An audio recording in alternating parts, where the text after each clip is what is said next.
En el siglo XVI de nuestra era, en la Europa occidental, se dio un suceso que cambió el mundo, la Reforma Protestante. Y si bien fue esta desarrollada como un acto de protesta en contra del poder de la Iglesia Católica, considerada por muchos en esa época como corrupta, sus repercusiones trascendieron la política, la cultura y finalmente todo el pensamiento occidental. Desde la perspectiva protestante y también podríamos narrarla desde la perspectiva atea. Sin embargo, en este video voy a intentar hacer una mezcla de estas tres versiones. Superada la Edad Media, la Iglesia Católica era una institución que tenía muchas deficiencias y muchos defectos, así como los tiene hoy en día. Pero para entender qué cosa era la Reforma, tenemos que entender el contexto, y aquí va la explicación católica del asunto. La Iglesia había sido una institución que a lo largo de su historia había ido de menos a más. Desde la Antigüedad tardía, cuando Constantino autoriza el culto cristiano en el siglo IV, la Iglesia tuvo un papel secundario en la cultura del Imperio Romano. Sin embargo, tras la caída o la disolución del imperio, la cultura occidental estuvo a punto de perderse hasta que encontró en la Iglesia un elemento de cohesión,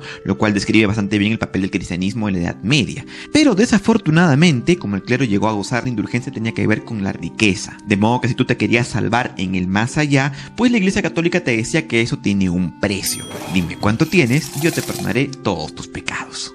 De esa manera aparece la figura de un alemán llamado Martín Lutero, que era un fraile católico agustino, que dijo no me parece esto de las indulgencias y tampoco otras prácticas como el llamado secuestro del evangelio, o sea, prohibir la difusión de la Biblia, y tampoco me gusta el alejamiento de los principios basados en la Biblia por las tradiciones medievales, y así escribió sus famosas 95 tesis para manifestar su desacuerdo frente al Papa ante la corrupción de la Iglesia y plantearle una saludable reforma. Sin embargo, el Papa León X desestimó el trabajo de Lutero y dijo que aquellos eran los de Carlos V, que luego no quiso leer, pero que los alemanes publicaron por todos lados, y esta constituye una declaración de independencia. Y es que en 1531, 2 años después de la protesta de Espira, los estados luteranos formaron la Liga de Esmalcalda y desataron 2 guerras contra el emperador Carlos V, las cuales finalizaron con la paz de Habsburgo, que dividió el imperio y otorgó a los príncipes alemanes la capacidad de elegir la confesión de sus estados. Ahora bien, paralelo a Lutero aparece en Francia la figura de Juan Calvino, que coincide con muchas ideas del alemán. Sin embargo, Calvino llega a ser incluso más radical que este. Calvino estaba en desacuerdo con algunos puntos de la teología de Lutero, como por ejemplo conservar la idea de mantener 3 sacramentos de la Iglesia Católica, que son el bautismo, la Eucaristía o la Santa Cena. Calvino, por el contrario, quería suprimirlos. Calvino, asimismo, tampoco creía que las imágenes religiosas eran buenas en las iglesias, y tampoco estaba tan de acuerdo como Lutero en que debía haber una jerarquía religiosa o un sacerdocio, y pensaba que el ministro o el pastor, que es el que dirige la congregación, debía ser elegido democráticamente por la misma.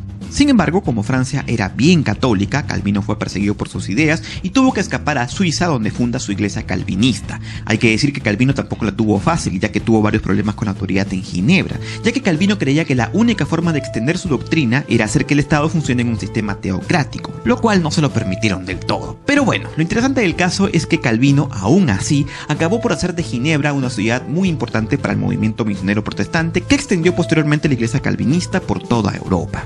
Ahora, ¿qué hizo ante esto la Iglesia Católica? Bueno, después de regarlas, como siempre, el Papa León X debe haber pensado en su lecho de muerte. Ah, caray, lo hubiese sacado más barata si no llamaba borracho Lutero. Y así, tiempo después, a través del Papa Paulo III, se convoca al Concilio de Trento, donde se decide por fin: a ver, ¿qué hacemos? ¿Cómo le ponemos parche al asunto? Y así, en 15 años de discusiones llegaron a conclusiones más o menos previsibles. Primero, el Papa es ahora más Papa que nunca, no puedes contradecir al Papa. Segundo, la implementación de una jerarquía de vigilancia que observe el comportamiento de todo el clero. Tercero, promover un examen cotidiano de conciencia y de confesión. Cuarto, más fiestas dedicadas a los santos. Y quinto, la creación de la Santa Inquisición. Ya tú me dirás, pero algo positivo debe haber quedado al respecto. Bueno, la verdad es que sí. Se aprobó el castigo eficaz a los miembros del clero que abusaran del patrimonio de sus fieles, y también se acordó promover la creación de cofradías para ayudar a la gente necesitada.